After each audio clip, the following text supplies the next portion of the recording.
Hello everyone, welcome to my channel. We will learn today teaching aptitude. आज हम लोग teaching aptitude जानेंगे। यहाँ से जो टॉपिक मैंने लिया आपके लिए, आकलन व मूल्यांकन, उपचारात्मक शिक्षण और उपलब्धि परीक्षण।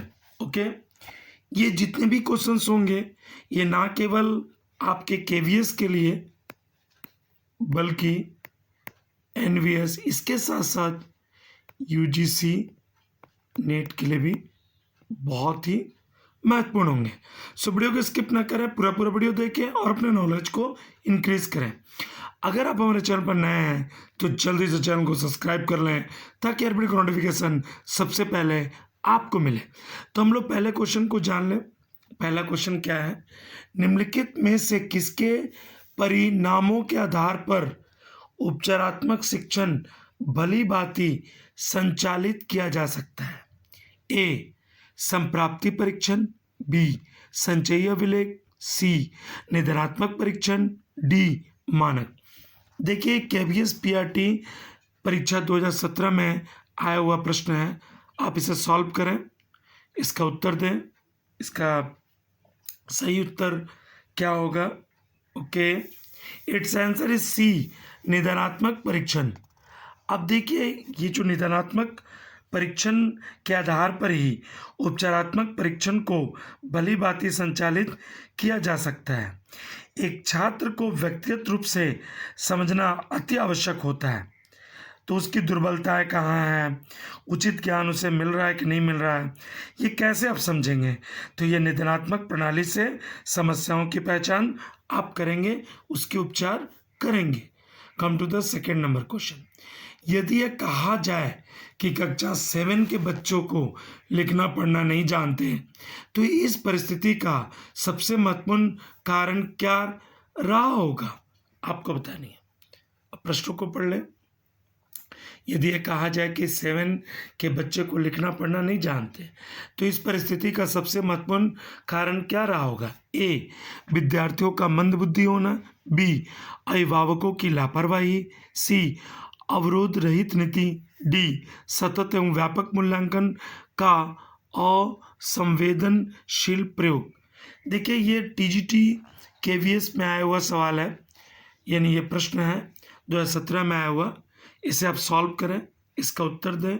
ओके, इसका उत्तर दें आप। इसका सही उत्तर क्या होगा? Okay, it's answer is D, सतत एवं व्यापक मूल्यांकन का असंवेदनशील प्रयोग। अब ये कैसे होगा, इसे अभी आप समझें।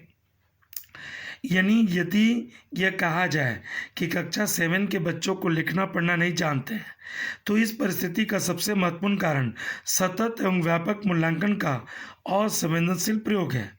अतः शिक्षकों की कार्यनीति व मूल्यांकन प्रक्रिया में सुधार की आवश्यकता इसके माध्यम से होगी। Come to the third number question. एक विज्ञान के शिक्षक ने शैक्षणिक सत्र के आरंभ में एक ग्रामीण विद्यालय में कार्यभार संभाला। उन्हें निम्नलिखित में से कौन से परीक्षण का प्रयोग करना चाहिए? अब इसका उत्तर दें। पहले आप ऑप्शन को समझ लें। ए, परिस्थितिगत परीक्षण, बी, नैदानिक परीक्षण, सी, उपलब्धि परीक्षण, डी, इन बास्केट परीक्षण। देखिए, केवीएस पीजीटी 2018 में आया हुआ प्रश्न है।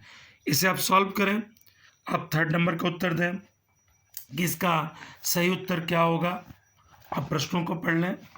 ओके, इट्स आंसर इज, देखिए, जो इसका जो उत्तर होगा वह हो जाएगा ए नंबर, परिस्थितिगत परीक्षण। अब ये क्या होता है? एक विज्ञान के शिक्षक के शैक्षणिक सत्र के आरंभ में एक ग्रामीण विद्यालय में कार्यभार संभाला।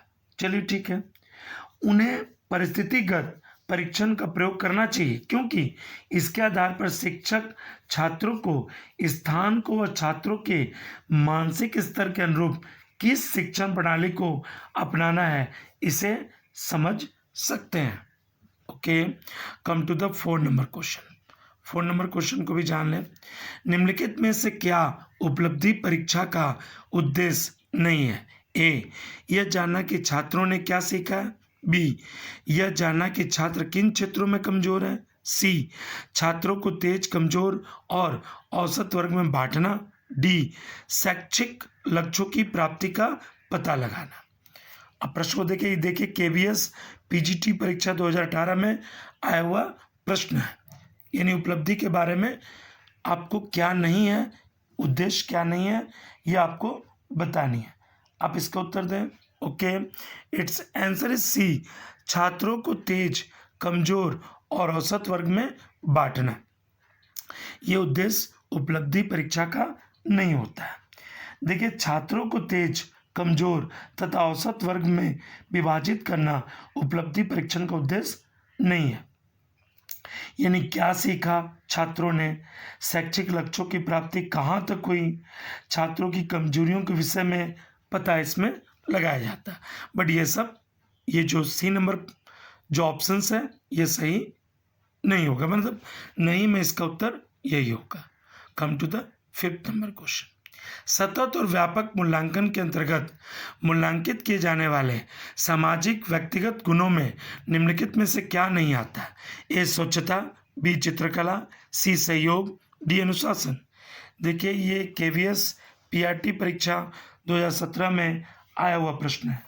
आप इस प्रश्न को सॉल्व करें। इसका सही उत्तर क्या होगा? ओके, अब इसके उत्तर को दें। इसका सही उत्तर क्या होगा? 5th नंबर का आप उत्तर दें। Okay, it's answer is B, चित्रकला। देखिए, आप समझें, सतत तथा व्यापक मूल्यांकन प्राय विद्यालय में छात्रों को पूरे वर्ष की उपलब्धि ज्ञात करने हेतु किए जाते हैं। इस मूल्यांकन में सामाजिक व्यक्तिगत गुणों में चित्रकला को स्थान नहीं दिया जाता। क्यों नहीं दिया जाता है? क्योंकि चित्रकला का संबंध प्राय विषय से होता है, जबकि सामाजिक और व्यक्तिगत गुणों में छात्रों के अनुशासन, स्वच्छता व सहयोग के भावों को महत्व दिया जाता है। Come to the 6th number question. विद्यालय के संदर्भ में सतत एवं व्यापक मूल्यांकन से आशय है। ए, शिक्षकों की कार्य क्षमता का सतत अनुवीक्षण। आप इसके उच्चारण को देख लेंगे। बी, मूल्यांकन को पुनः अनुदेशन समय में ना फैलाना। सी, बालक अधिगम के पाठ्यचर्चा एवं स्वपाठ्यचर्चा दोनों पक्षों का मूल्यांकन। डी, अध्यापक को माता और विद्यालयी अधिकारी वर्ग के प्रति उत्तरदायी बनाना। देखिए, जो एग्ज़ाम केवीएस टीजीटी परीक्षा 2017 में आया हुआ प्रश्न है, इसे आप सॉल्व करें। इसका सही उत्तर दें। इसका सही उत्तर क्या होगा, आप इसे बतावें। Okay, it's answer is C, बालक अधिगम के पाठ चर्चा एवं स्वपाठ चर्चा दोनों पक्षों का मूल्यांकन। ठीक है। Okay, come to the 7 number. आप 7 नंबर प्रश्न को जान लें। 7 नंबर क्या कह रहा है? यदि कोई विद्यार्थी उसके साथ हुए अन्याय की शिकायत करता है कि उसे कम अंक मिले हैं, तो आप क्या करेंगे? ए, मूल्यांकन को न्यायसंगत बताएंगे। बी, उसे अपने काम से काम रखने के लिए कहेंगे। सी, उसे नियमानुसार प्राचार्य से शिकायत करने के लिए कहेंगे। डी, उसकी उत्तर पुस्तिका का मिलान दूसरों के साथ करा देंगे। देखिए, केवीएस टीजीटी परीक्षा 2017 में आया हुआ प्रश्न है, इसे आप सॉल्व करें और इसका उत्तर दें। ओके, इट्स आंसर इज ए, मूल्यांकन को न्यायसंगत बताएंगे। देखिए, यदि कोई विद्यार्थी उसके साथ हुए अन्याय की शिकायत करता है तो उसे कम अंक मिले हैं, तो शिक्षक का उत्तरदायित्व बनता है कि वो मूल्यांकन प्रणाली को न्यायसंगत बनाते हुए पुनः मूल्यांकन करें, तो उसकी समस्या का समाधान बताते हुए उसे संतुष्ट करें। Come to the 8 number question. एक परीक्षण की विश्वसनीयता कैसे बढ़ाई जा सकती है? ए, विशेषज्ञों की सहमति प्राप्त करके। बी, परीक्षण की लंबाई बढ़ाकर। सी, परीक्षण को छोटा करके। डी, पदों को कठिनाई स्तर के अनुसार क्रमबद्ध करके।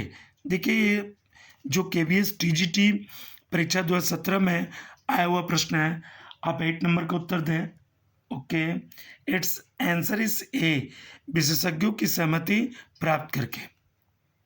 यानी एक परीक्षण की विश्वसनीयता बढ़ाने में विशेषज्ञों की सहमति की भूमिका मुख्य होती है। विशेषज्ञों के द्वारा परीक्षणों के निर्माण में लंबाई से अधिक गुणवत्ता पर ध्यान रखा जाता है। Okay, come to the 9 number. एक अच्छा निदानात्मक परीक्षण हमें बताता है कि ए, बच्चों की उपलब्धि का स्तर क्या है, बी, बच्चों में अनुदेशन की गुणवत्ता क्या है, सी, बच्चों की कमजोरी के क्षेत्र और उसके संभावित कारण क्या है, डी, शिक्षक की प्रभावशीलता क्या है। ये केवीएस टीजीटी परीक्षा 2017 में आया हुआ प्रश्न है। इसे आप देखें, इसे सॉल्व करें, आप 9 नंबर का उत्तर दें। इसका सही उत्तर क्या होगा? Okay, it's answer is C, बच्चों की कमजोरी के क्षेत्र और उसके संभावित कारण क्या है। एक अच्छा निदानात्मक परीक्षण हमें मुख्यतः बच्चों की कमजोरी के क्षेत्र व उसके संभावित कारणों के बारे में बताता है। इसी के आधार पर ही बालक को उपचारात्मक शिक्षण प्रदान किए जाते हैं। Okay, come to the 10 number. एक विज्ञान के शिक्षक ने शैक्षणिक सत्र के आरंभ में एक ग्रामीण विद्यालय में कार्यभार संभाला। उन्हें निम्नलिखित में से कौन से परीक्षण का प्रयोग करना चाहिए? ए, परिस्थितिगत परीक्षण, बी, नैदानिक परीक्षण, सी, उपलब्धि परीक्षण, डी, इन बास्केट परीक्षण। ये केवीएस पीजीटी परीक्षा 2018 में आया हुआ प्रश्न है। ओके, ये क्वेश्चन जो है वो रिपीट हो गया, आप इसे भी सॉल्व करें। हमने थोड़ी देर पहले इसके उत्तर बताई है। Okay, it's answer is A, परिस्थितिगत परीक्षण। Come to the 11 number. एक अच्छी परीक्षा में क्या नहीं होना चाहिए? ए, व्यक्तिपरकता, बी, वस्तुनिष्ठता, सी, विश्वसनीयता, डी, विधि मान्यता। केवीएस पीजीटी परीक्षा 2018 में आया हुआ प्रश्न है। अब बताइए, अच्छी परीक्षा में क्या नहीं होना चाहिए? आप 11 नंबर का उत्तर दें। ओके, इट्स आंसर इज ए, व्यक्ति परकता, यानी वस्तुनिष्ठता तो होनी चाहिए, विश्वसनीयता भी होनी चाहिए, विधि मान्यता भी होनी चाहिए, बट जो व्यक्ति परकता है वो नहीं होगी। क्योंकि इस देखिए, एक अच्छी परीक्षा में व्यक्ति परकता का गुण जो होता है वह अति आवश्यक है। जो व्यक्ति परकता का गुण जो है वह अति आवश्यक है। इस गुण के आधार पर ही बालकों के मानसिक स्तर की औसतता के अनुसार परीक्षा का आयोजन किया जाता है। Okay, come to the 12 number question.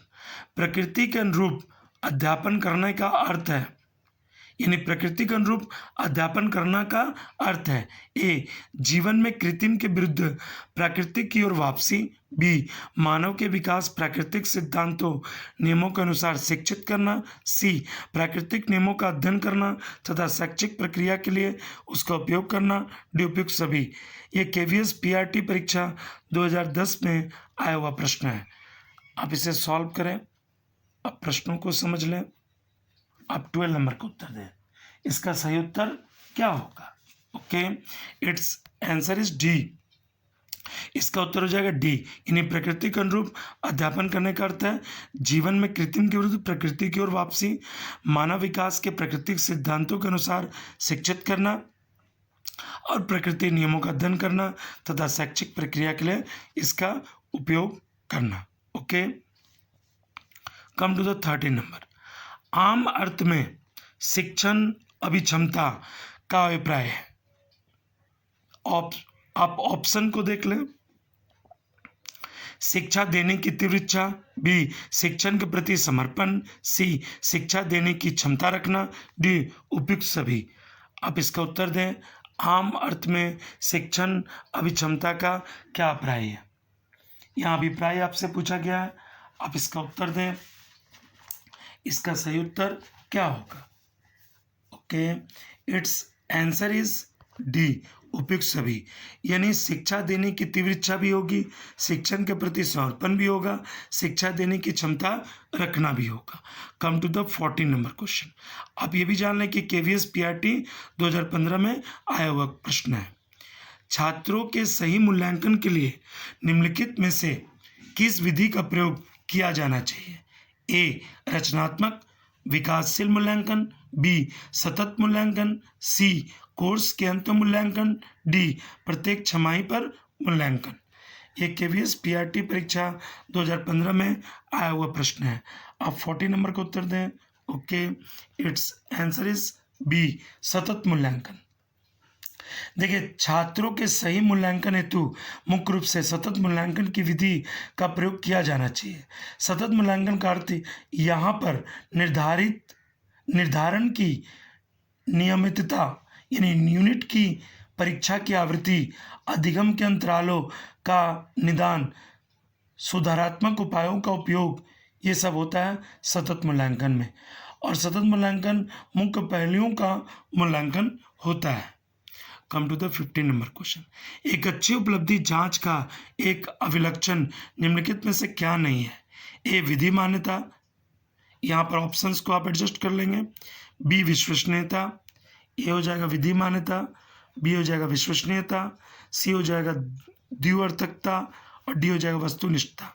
ये केवीएस पीआरटी परीक्षा 2015 में आया हुआ प्रश्न है। यहाँ आप नहीं को पढ़ लेंगे जरूर, यहाँ अक्सर कन्फ्यूज़न होता है और हम प्रश्नों को, जो प्रश्न हमारे उसके उत्तर को हम गलत कर देते हैं। आप 15 नंबर का उत्तर दें। Okay, it's answer is C द्व्यर्थकता। यानी द्व्यर्थकता एक अच्छी उपलब्धि जांच का अभिलक्षण नहीं माना जा सकता, क्योंकि एक जांच यदि दो अर्थ निकालेंगे तो यह जांच मान्य नहीं हो सकती। एक अच्छी उपलब्धि जांच में सदैव विश्वसनीयता, विधि मान्यता तथा वस्तुनिष्ठता का गुण अति आवश्यक है। ओके, आपने 15 क्वेश्चंस कंप्लीट कर ली। यदि आपको वीडियो पसंद आया तो अपने दोस्तों के साथ शेयर करें। वीडियो लाइक करना ना भूलें। वीडियो देखने के लिए धन्यवाद।